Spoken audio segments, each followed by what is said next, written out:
जंगल राज नहीं पता क्या था कैसा था। जंगल राज हम लोगों को मुख्यमंत्री नीतीश कुमार जी ने ही बताया था कि अरे 90 का दशक जंगल राज का दशक होता था।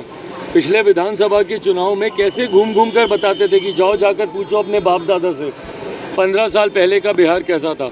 18 साल से जो मुख्यमंत्री हैं वो आज भी अगर उनको घोषणाएं ही करनी पड़ी कि हम ये देंगे, और जब कोई रोजगार मांगने जाता है तो आप उन पे लाठियां चलाते हैं। हे प्रभु, बढ़िया बात। आप भी मांग करेंगे? आप चाहते हैं कि मुख्यमंत्री लंबे समय भाई हम बोले हैं कि मुख्यमंत्री जी बस बिहार को बख्श दें, उसके बदले में उनको जो चाहिए देश दुनिया से ले। अब बताइए, ये सारी बातें करने वाली बातें हैं क्या? राम थे राम नहीं थे, ये तमाम बातें मैं बार बार हम कहते हैं ये आस्था का विषय है। भाई हम लोग का लक्ष्य ये 5 एमएलसी के चुनाव नहीं है, हम लोग का लक्ष्य 2024 के लोकसभा के चुनाव, विधानसभा के चुनाव है। गठबंधन की घोषणा होगी तो वहाँ की तमाम बातों को तय कर ही गठबंधन। ऐसे में मुख्यमंत्री नीतीश कुमार जी ये बात जानते हैं कि कभी भी ऐसी परिस्थिति उत्पन्न हो सकती है कि बिहार में मध्यावधि चुनाव। नमस्कार, आप देख रहे हैं आरडी न्यूज़। मैं हूं योगेश चक्रवर्ती। एलजेपी के राष्ट्रीय अध्यक्ष चिराग पासवान पटना पहुंचते ही सीएम नीतीश पर जमकर निशाना साधा। उन्होंने कहा कि बिहार में इन दिनों विधानसभा का बजट सत्र चल रहा है और इस बजट सत्र में सीएम नीतीश ने कई तरह के दावे किए हैं, जिनमें युवकों को रोजगार देना भी है। लेकिन वो दावे तो करते हैं लेकिन उस पर अमल नहीं करते। उनके तमाम दावे खोखले साबित होते हैं। यहाँ तक कि चिराग पासवान ने सीएम नीतीश को हर मोर्चे पर नाकाम बताया।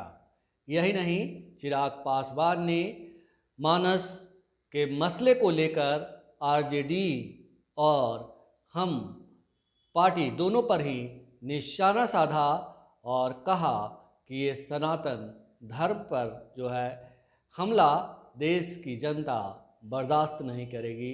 आज ही बिहार विधानसभा का बजट आया है, नीतीश कुमार कह रहे हैं 8 लाख लोगों को रोजगार देंगे। भाई बस दे दें, सिर्फ बातें ही ना करें ना।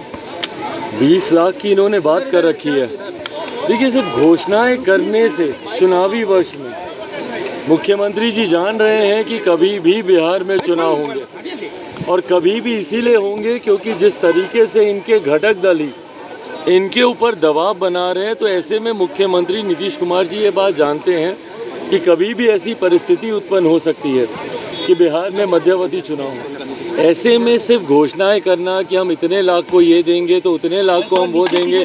भाई पिछले 18 साल से जो मुख्यमंत्री हैं वो आज भी अगर उनको घोषणाएं ही करनी पड़ी कि हम ये देंगे, और जब कोई रोजगार मांगने जाता है तो आप उन पे लाठियां चलाते हैं।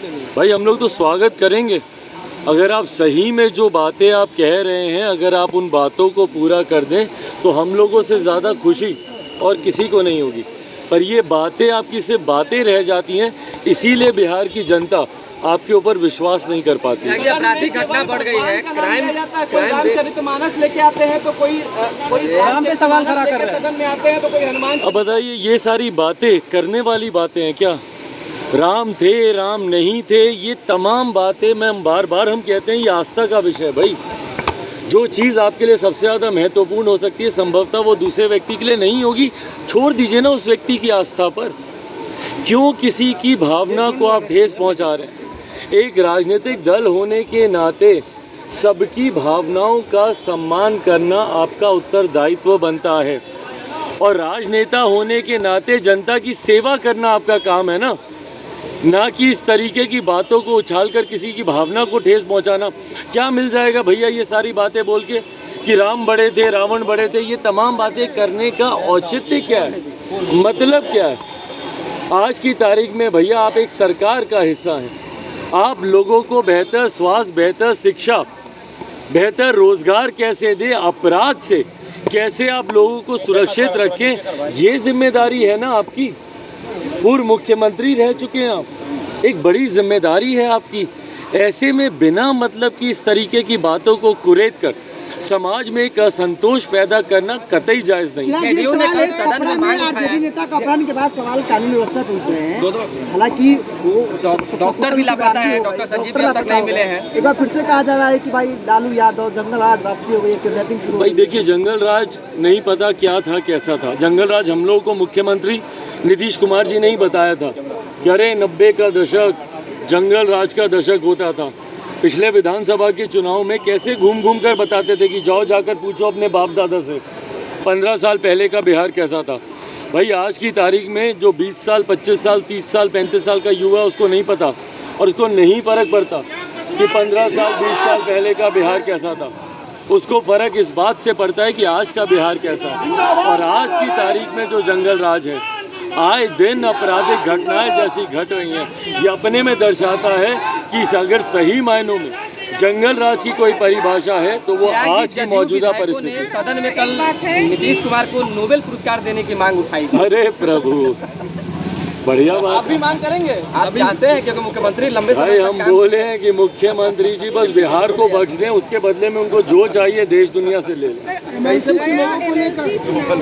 बात हो रही है शिक्षक निर्वाचन क्षेत्र में, कहा जा रहा है कि आप ही की वजह से पशुपति पारस को टिकट नहीं दिया गया। भाई मैंने अपना विरोध जरूर दर्ज मैंने कराया था कि भाई अगर एक तरफ जहां गठबंधन की बातें हो रही हैं और ऐसे में अगर किसी दूसरे को अगर इस तरीके से सीट देने की अगर बात की जाती है, मुझे इस चुनाव में चुनाव नहीं लड़ना था। इस बात को मैं स्पष्ट कर दूं।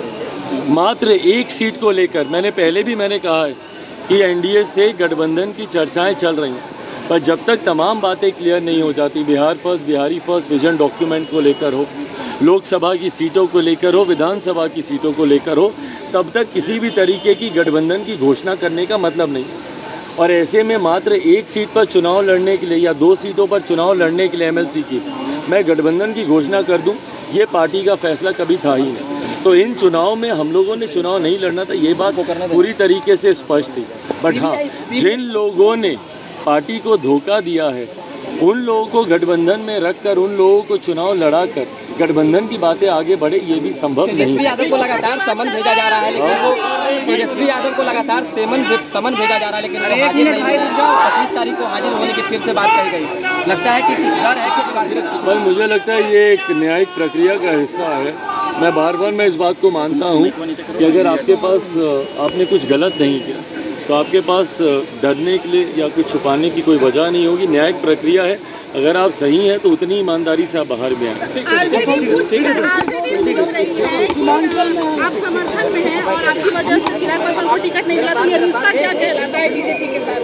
मुझे टिकट नहीं मिला, मुझे टिकट चाहिए भी नहीं था भाई। मैं बार मैं कह रहा हूँ, रिश्ता पूछा जा रहा है बीजेपी। जब आप गठबंधन अगर आप तय करते हैं तो बहुत सी बातों को मद्देनजर रख के गठबंधन तय किया जाता है। एक सीट पे चुनाव लड़कर कोई गठबंधन की घोषणा नहीं होती, या एक चुनाव जहाँ पे 4 या 5 सीटों पे चुनाव चल रहा है, इस पे गठबंधन तय नहीं किए जाते जब तक विजन डॉक्यूमेंट को लेकर क्लैरिटी नहीं हो, गवर्नमेंट एजेंडे को लेकर क्लैरिटी नहीं हो, लोकसभा विधानसभा की सीटों को लेकर क्लैरिटी नहीं हो।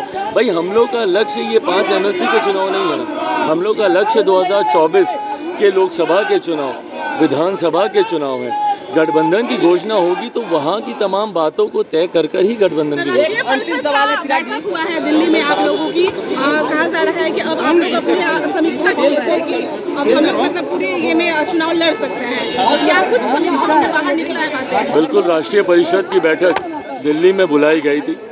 लोक जनशक्ति पार्टी रामविलास के संविधान के अनुसार ये पार्टी की सबसे बड़ी बॉडी होती है। हम लोग की राष्ट्रीय कार्यकारिणी एक इम्पॉर्टेंट बॉडी है, बट उससे भी बड़ी बॉडी जिसमें देश भर के जिला अध्यक्ष उस दिन उपस्थित थे। देश का शायद ही कोई जिला ऐसा होगा जहां से उपस्थिति लोगों की उस बैठक में नहीं थी। तो ये एक बड़ी बैठक होने के नाते इसमें यकीनन फैसला लिया गया कि आने वाले दिनों में जिन जिन राज्यों में भी चुनाव होंगे उसमें लोक जनशक्ति पार्टी रामविलास अपने प्रत्याशी उतारेगी। पार्टी का मनोबल यकीनन नागालैंड के परिणामों से लोगों का, कार्यकर्ताओं का मनोबल बढ़ा हुआ है। अगर नागालैंड जैसे राज्य में जाकर पार्टी इतना बेहतरीन प्रदर्शन कर सकती है तो ये उम्मीद है कि बाकी राज्यों में भी आने वाले समय में जहाँ जहाँ पे चुनाव है, अगर हम लोग, हमारे पार्टी के कार्यकर्ता नेता मेहनत कर लेंगे तो वो दिन दूर नहीं, 2 राज्यों में पार्टी को मान्यता आज की तारीख में प्राप्त हो गई है। 2 और राज्यों में अगर प्राप्त हो जाती है तो राष्ट्रीय पार्टी का दर्जा लोक जनशक्ति पार्टी रामविलास को मिल जाएगा। उस लक्ष्य की ओर पार्टी के कार्यकर्ता मजबूती से संकल्पित होकर अब आगे बढ़ेंगे। सवाल है ओवैसी सीमांचल दौरे पर आ रहे हैं, सीमांचल दौरे पर ओवैसी आ रहे हैं 2 दिवसीय दौरे पर, क्या कहेंगे? कहा जा रहा है मुस्लिम वोट को एकजुट करने की प्लानिंग चल रही है, एक साथ करने का हो रहा है। भाई वो उनकी अपनी रणनीति का हिस्सा हो सकता है, वो आ रहे हैं, बट ये जो तुष्टीकरण की जो राजनीति होती है, जहाँ पर आप जाति के हिसाब से, धर्म के हिसाब से आप लोगों को अपनी तरफ बुलाते हैं, आए हैं, सीधा सीमांचल गए हैं, कारण भी भैया स्पष्ट है, क्योंकि वहाँ पर एक समुदाय विशेष की जनसंख्या ज़्यादा है।